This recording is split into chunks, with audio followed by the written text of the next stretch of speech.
نہ بندے نے مر کر انسان کے پاس جانا ہے، بلکہ مر کر بھی اللہ کے پاس جانا ہے، بھیجا بھی اللہ نے ہے۔ تو اس انسان سے انسان چھپتا ہے تاکہ وہ دیکھ نہ لے، اور عقیدہ اپنا اتنا کمزور ہے کہ جب انسان سے چھپ کر گناہ کرتے ہو، اگر 10 سال کا بچہ آپ کو دیکھ لے گناہ کرتے ہوئے تو میرا ایک رنگ آتا ہے ایک جاتا ہے، کاش مجھے بچے نے دیکھ لیا، یہ لوگوں کو بتا دے گا۔ تو اس وقت آواز قدرت آتی ہے کہ آئے بندہ 10 سال کے بچے کا حیا کر رہا ہے، مجھے اللہ کا حیا نہیں کر رہا کہ میں اللہ دیکھ رہا ہوں، تجھے میرا حیا نہیں ہے، اس بچے کا حیا ہے، اس کا ڈر ہے۔ تو سامعین محترم، کہ اگر انسان سوچے، اگر کسی دوست کے پاس جانا ہو تو اس کے 2 طریقے ہوتے ہیں۔ ایک طریقہ ہوتا ہے کہ انسان کسی دوست کے پاس جاتا ہے اور غلطی نہیں کر کے جاتا تو بڑی خوشی سے جاتا ہے، ہنستے ہوئے جاتا ہے، ملاقات پہ بھی دل کرتا ہے کہ میں دوست کو ملوں۔ اگر خدا نہ کرے انسان سے غلطیاں ہو جائیں اور پھر اسی دوست کے سامنے جانا پڑے شرمندگی کے عالم میں، تو انسان کی حالت کچھ اور ہوتی ہے۔ تو صرف اتنا انسان کو سوچنا چاہیے کہ میں نے مر کر جانا تو اپنے اللہ کے پاس ہے، لہذا شرمندگی کی حالت میں نہ جاؤں، میں ایسے کام کر کے جاؤں کہ جب اللہ کی بارگاہ میں جانا ہے تو میں خوشی کے طریقے سے جاؤں کہ میں اللہ کا نافرمان بن کر نہیں جا رہا، بلکہ میں اللہ کا فرما بردار بن کر جا رہا ہوں۔ تو یہ سب سے بڑی چیز جو ہے یہ انسان کے اس عقیدے کی وجہ ہے کہ ہم لوگوں سے چھپتے رہتے ہیں، لوگوں کو حیا کرتے ہیں، خدا کا حیا نہیں کرتے، لوگوں سے ڈرتے ہیں، اللہ سے نہیں ڈرتے، جبکہ ہمارے اعمال کے گواہ کتنے ہیں؟ دنیا میں قتل کے گواہ بھی 2-3 ہوتے ہیں، اللہ نے ہمارے اعمال کے گواہ 3 نہیں بنائے۔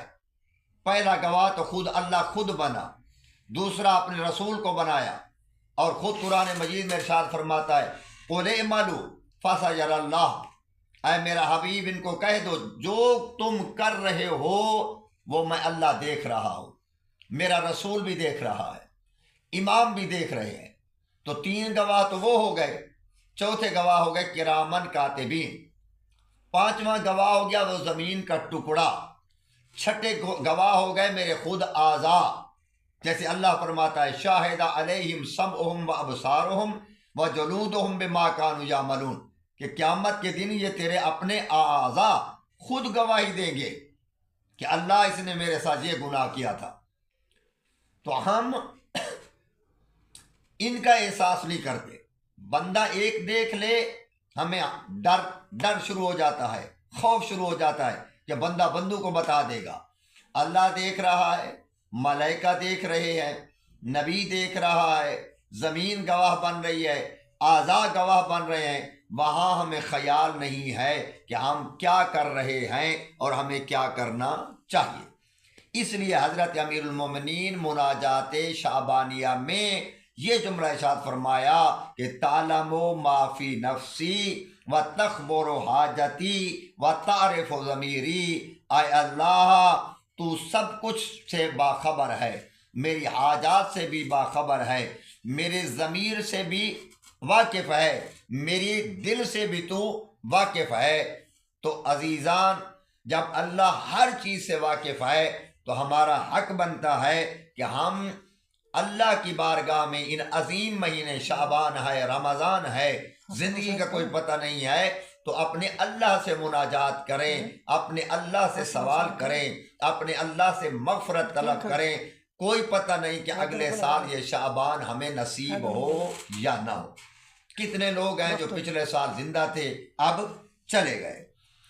تو انسان کا عقیدہ درست ہونا چاہیے کہ اللہ شاہ رگ سے زیادہ قریب ہے، میری ہر حرکت سے واقف ہے۔ پھر خود خداوند کریم سورہ غافر آیت نمبر 19 میں ارشاد فرماتا ہے کہ یعلم خائنۃ الاعین وما تخفی الصدور، کہ اے لوگو اللہ تمہاری آنکھوں کی خیانت کو بھی جانتا ہے جو کوئی تم دل کے اندر چھپائے رکھتے ہو اس کو بھی جانتا ہے، یعنی تمہاری آنکھ کی حرکت کو بھی اللہ جانتا ہے، تمہارے دل کے اندر پوشیدہ رازوں کو بھی اللہ جانتا ہے۔ یہ تو اس خداوند کریم کا احسان ہے کہ جس نے چھپایا ہوا ہے، لیکن اتنے تک اللہ سزا نہیں دیتا کہ جب تک انسان وہ عمل انجام نہ دے۔ پھر بھی میں کہتا ہوں اللہ کا یہ فضل ہے اور اللہ کی یہ رحمت ہے کہ میرے دل کے اندر دو چیزیں چھپی ہوئی ہوتی ہیں، ایک ہوتا ہے نیکی کا کام اور ایک ہوتا ہے برائی کا کام۔ نیکی کے کام جو میرے دل کے اندر ہے کہ مثلا میں نے چاہا کہ میں 1 گھنٹے کے بعد اٹھوں گا اور نماز پڑھوں گا، یہاں اللہ کا فضل دیکھیں، اور برائی کے وقت بھی اللہ کا فضل دیکھیں۔ میں نے کہا کہ 1 گھنٹے بعد اٹھتا ہوں، نماز پڑھتا ہوں، خدا ملائکہ کو کہتا ہے کہ ابھی سے نیکیاں لکھنا شروع کر دو کہ میرے بندے نے نیت ابھی سے کر لی ہے۔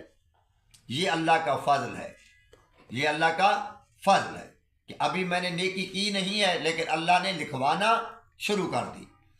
جب میں نے نیکی کر لی، من جاء بالحسنہ فلہ عشر امثالہا، قرآن میں فرماتا ہے کی ایک نیکی ہے میں اللہ اس کا 10 گنا آپ کو ادا کرتا ہوں۔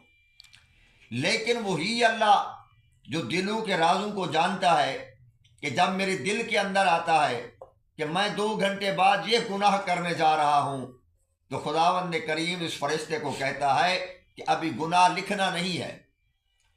تو یہ فرشتہ پوچھتا ہے اللہ جب اسی انسان نے نیکی کا ارادہ کیا، نیکی کی کئی گھنٹے بعد تو نے لکھوانا شروع کر دی، اب برائی کا ارادہ کیا تو میں کیوں نہ لکھوں؟ تو خداوند کریم فرماتا ہے کہ تم صبر کرو۔ پھر بندہ برائی کی طرف حرکت کرتا ہے، جب برائی کی طرف حرکت کرتا ہے پھر یہ کہتا ہے میں لکھوں، خدا فرماتا ہے نہیں۔ جب بندہ برائی کر لیتا ہے پھر یہ فرشتہ کہتا ہے اب تو لکھوں، خدا فرماتا ہے اب بھی نہ لکھو۔ یہ فرشتہ کہتا ہے کہ مالک کیا کروں؟ تو 3 روایات ہیں۔ ایک روایت ہے کہ 3 گھنٹے تک اللہ انتظار کرتا ہے، ایک روایت ہے کہ 1 دن تک اللہ انتظار کرتا ہے، اور ایک روایت ہے کہ 3 دن تک اللہ انتظار فرماتا ہے کہ جس بندے نے گناہ کیا ہے ممکن ہے کہ وہ اس گناہ سے توبہ کرے تاکہ میں اللہ اس کے نامہ اعمال میں یہ گناہ نہ لکھواؤں۔ اب یہاں اللہ کا فضل دیکھیں، ہے راز کس کے ساتھ؟ دل کے ساتھ۔ نیکی شروع کر لی تو 10 گنا، گناہ کر لیا تو نہیں لکھوایا، 3 گھنٹے تک یا 1 دن تک یا 3 دن تک انتظار کرتا رہا کہ یہ بندہ میرا گناہوں سے توبہ کر لے تاکہ میں اس کے گناہ معاف کروں۔ تو یہ ہے میرے اللہ کا فضل، جو کون ہے؟ یعلم خائنۃ الاعین وما تخفی الصدور، وہ اللہ جو کیا کرتا ہے؟ دلوں کے رازوں کو جانتا ہے۔ تو مولا امیر المومنین کا یہ پہلا جملہ۔ دوسرا جملہ حضرت امیر المومنین فرماتے ہیں اللہ اکبر، اسی حال احوال کے حوالے سے حضرت ابراہیم علیہ السلام کا جملہ دعا کے معاملے پر۔ حضرت ابراہیم علیہ السلام کا وہ جملہ کہ علمہ بحالی حسبی من سؤالی، اللہ کا میری ہر چیز سے باخبر ہونا وہ بہتر ہے، کافی ہے میرے لیے کہ میں اس سے سوال کروں۔ کہ جب اللہ میری ہر چیز سے واقف ہے تو وہ زیادہ بہتر ہے میرے سوال کرنے سے۔ یہ کب حضرت ابراہیم نے جملہ فرمایا؟ معصوم فرماتے ہیں کہ جب حضرت ابراہیم علیہ السلام کو آگ میں ڈالا جا رہا تھا، حضرت جبریل علیہ السلام نے عرض کی مالک اللہ، تیرا ایک بندہ ہے جو تیرا خلیل ہے، وہ آگ میں ڈالا جا رہا ہے، وہ جلنے جا رہا ہے۔ اللہ نے فرمایا کہ جبریل جاؤ، اگر تم سے مدد لیتا ہے تو تم مدد کرو۔ حضرت جبریل علیہ السلام آئے، حضرت ابراہیم نے دیکھا، جب اللہ کے نبی نے دیکھا تو فرمایا کیسے آئے ہو؟ انہوں نے کہا ہے کہ کیا تیری حاجت کوئی نہیں ہے اس مقام پر؟ تو حضرت ابراہیم علیہ السلام نے فرمایا میری حاجت ہے، پر اے جبریل تجھ سے نہیں ہے، جب فرمایا کہ تجھ سے نہیں ہے تو حضرت جبریل کرتے ہیں کہ پھر اللہ کے نبی اللہ کی بارگاہ میں بیان کرو. تو اس وقت حضرت ابراہیم علیہ السلام نے یہ جملہ ارشاد فرمایا کہ میں بیان کیا کروں، علمہ بحالی حسبی من سوالی، کہ جب وہ میری اس حالت کو جانتا ہے تو اس کا جاننا کافی ہے میرے سوال کرنے سے.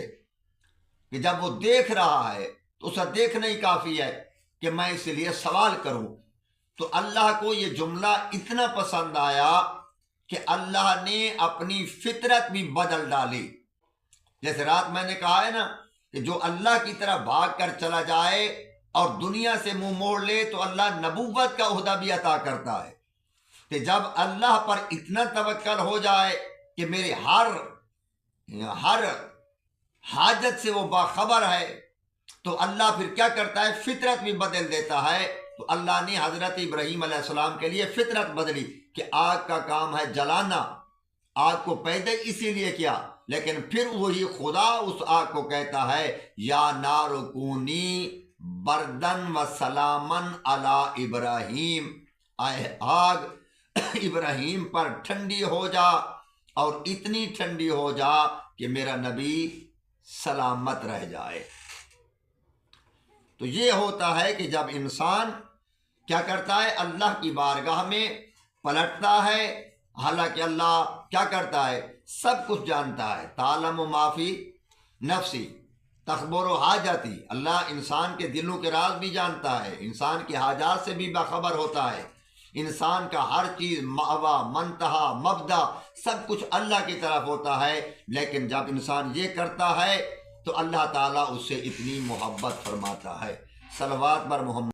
امیر المومنین دوسرا جملہ ارشاد فرماتے ہیں مناجات شعبانیہ کا کہ قد جرت مقادیروں کا علیہ یا سیدی فیما یکون منی الی آخر عمری من سریرتی و علانیتی. اس جملے میں مولا نے تقدیر الہی کے بارے میں گفتگو فرمائی ہے. تقدیر الہی کے بارے میں حضرت امیر المومنین نے گفتگو فرمائی. وہ کیا فرمائی؟ مولا فرماتے ہیں کہ اے اللہ، بے شک تیری تقدیر جاری ہے، بے شک تیری تقدیر جاری ہے مجھ پر، اے میرے سردار، آخر عمر تک میرے ہر پوشیدہ اور اعلانیہ حالات پر تیری تقدیر ہی جاری رہتی ہے.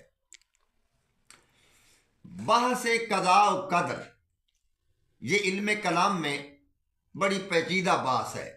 قضاء و قدر، اس پر کئی سوالات اٹھتے ہیں، اس سے کئی جوابات آتے ہیں.